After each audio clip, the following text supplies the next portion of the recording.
What's up, YouTube? Capital G here, checking out the brand new Dinoruffia archetype that just got revealed, coming out of Battle of Chaos, which looks like a very interesting archetype. It's kind of like they crossed over Altergeist with Trickstar, because this archetype it's structured like Altergeist, where you basically just have Trap City and no spells and stuff like that.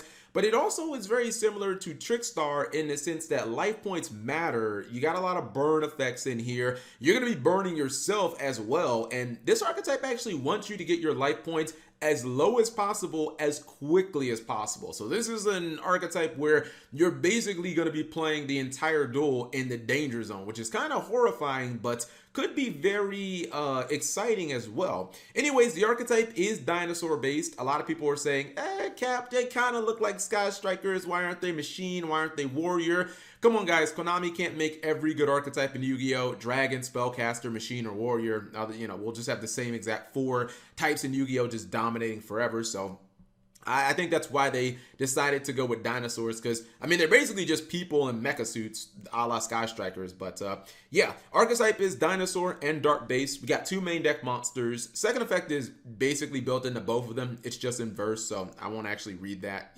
I'll read it once.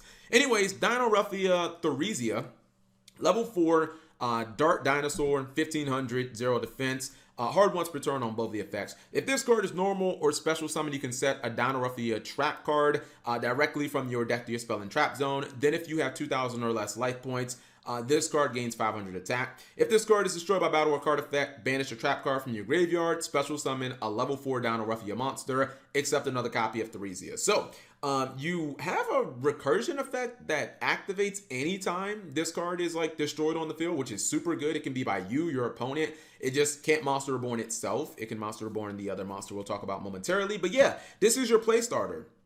This is your Altergeist Marionette for the archetype, and it kind of tells you how this archetype is going to be structured by the fact that it specifies a trap card is set from your deck to your spell and trap zone. It doesn't say nothing about spell cards, and this archetype doesn't have any spell cards. So yeah, think of this archetype just like Altergeist, in this card just like Marionette. Obviously, excellent normal summon to just kind of start your plays, and then it also kind of tells us that they want us to get our life points low, because you only get the bonus effect when you're under 2,000, but believe me, you're probably going to be able to achieve that very, very quickly. Next one is Diplos, level 4, 1,000 attack.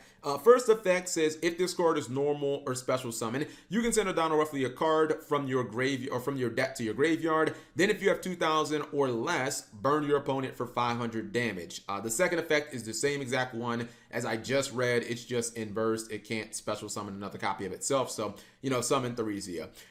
This is interesting. So all the trap cards can activate from the graveyard. They all have effects where they banish, and then they make it so your opponent can't do either battle damage to you with the counter traps, or they can't do effect damage to you with the normal traps. And that's obviously so that if you get yourself to 2,000 life points, your opponent can't just cheese you and kill you with one attack, essentially. So that's how this archetype is supposed to work.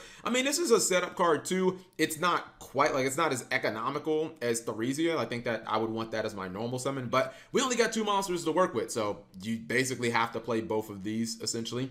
To the fusions, we have two of them. This archetype is fusion based. They're both level 6s, by the way. This one has ridiculously high attack. It almost made my eyes come out of my head, because it's 4,000 attack, and I had never seen that on a level 6 monster. And I'm like, what the heck? But unfortunately, it comes at a cost. The first effect says it loses attack equal to your life points. So yeah, this is not an archetype where you want to be sitting at 8,000 life points the entire duel. This card will have no attack and no defense if you're at 8,000 life points. You need to get your life points low. And the way that they fusion summon actually inherently does that, so you don't have to worry about that. You summon this with any two Dinoruffia monsters with different names. That goes for both fusion monsters. And the first effect says, has a quick effect, pay half your life points. So, just based on that alone, you're going to be getting low on life points really quickly. Banish a Dinoruffia normal trap card from your deck. This effect becomes that trap card's effect when activated. Second effect, and this is built into the other fusion as well. I told you all these, this entire archetype basically just floats the monsters anyways. Well, the spells and traps kind of do. If this card is destroyed by battle or card effect, you can special summon one level 4 or lower Dinoruffia monster from your graveyard. Now, I think that maybe This archetype might get a level 4 fusion monster. It just feels like maybe that they're setting up for that. But obviously that's really nice. I mean, this is a card where if you're 2,000 or under, you're going to start being able to have some real damage on this card, because maybe you can get maybe you're at 1,000 life points and it's a 3,000 beater, which obviously is really nice. And then it's copying trap cards from the graveyard, which, you know, those could be +1s. Like, obviously, those can be really solid as well. The second one is the Pterodactyl Jet. This is Stealth Belgia, or Bigia. It's 0 attack, 2,500 defense. Same summoning conditions. While you have 2,000 or less life points, you do not have to pay life points to activate trap cards or Dinoruffia monster effects. Second effect, oh, you know what? I just realized that works with solemn cards too. Oh, that's nice. I didn't even think about that. Yeah, that actually works with like the Solemn Judgment. Solemn Judgment must be nuts in this deck. Anyways, second effect, when your opponent activates a monster effect, quick effect, you can inflict damage. You can inflict damage to them equal to that monster's original attack. So, you know, we have another burn effect in this deck. That's why I say it kind of reminds me of Trickstar. Life points are going to matter in every single Dinoruffia duel. You can do burn damage to your opponent. You're also going to be cutting your life points down ASAP. I kind of like both of the fusion monsters. Honestly, I mean, this card backed up with a Solemn seems kind of cute, because then you don't have to pay life points for the Solemn Judgment. So that's kind of cool. And obviously the third effect, it floats when it dies into another level 4, you know, Dinoruffia monster. To the trap cards, there are 6 of them, 3 normal traps, 3 counter traps. The first one is Domain. This is how you fusion summon. I know it's always weird fusion summoning out of a trap card. I'm not a fan of that in Yu-Gi-Oh! However, this one actually does kind of work for one obvious reason. This says it's a hard once per turn. During your main phase, pay half your life points. Fusion summon 1 Dinoruffia fusion monster from your extra deck by using monsters from your hand, deck, which is the super important part that just made this card viable in my opinion, or field as fusion material. But why would I use my field or my hand when I can just use the deck, obviously? Second effect, when your opponent activates a card or effect, if you have 2,000 or life points or less, you can banish this card from your graveyard. You take no damage from opponent's card effects this turn. So this is kind of like the way that the archetype, like, you get into the danger zone, but Konami doesn't want you to instantly get cheesed. You know what I mean? They don't want your opponent just activating some random burn card when you're at 1,000 life points, because you've cut your life points in half like 3 times and then you just lose. So this is essentially a way of stopping that. All these trap cards activate from the graveyard, and they don't even need like a monster on field or anything. You just instantly activate them, which I guess potentially could make them splashable in decks that mill. I never even thought about that. Like, you can play them a Lightsworn because there's no real requirement. They just have to be in your graveyard, and you have to be under 2,000 life points, or 2,000 or less. Next one is Dinoruffia Alert. This is the only trap that I don't really like that much, honestly. Pay half your life points. For the rest of the turn, you cannot special summon monsters except Dinoruffia monsters.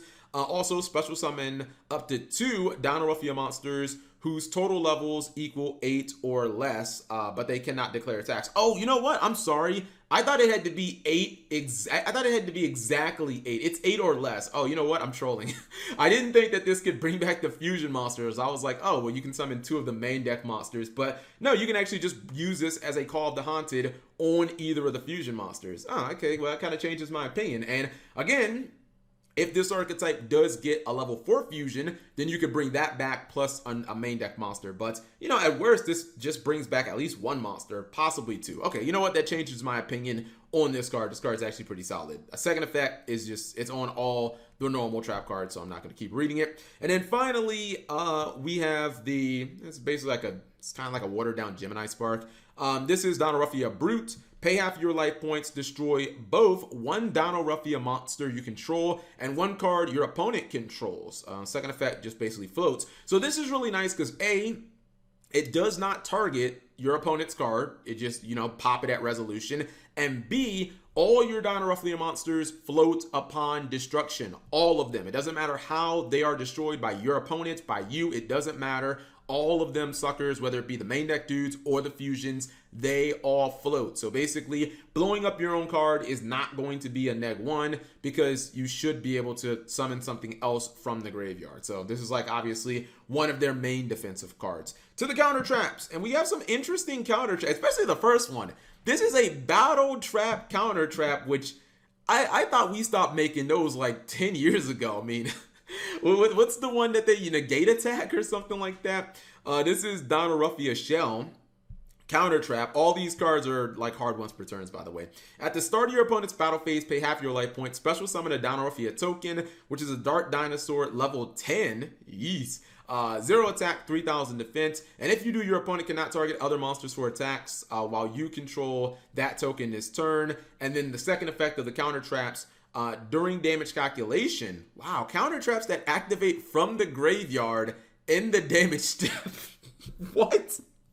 That has to be a first. We've never had that. Activate from the graveyard in the damage step.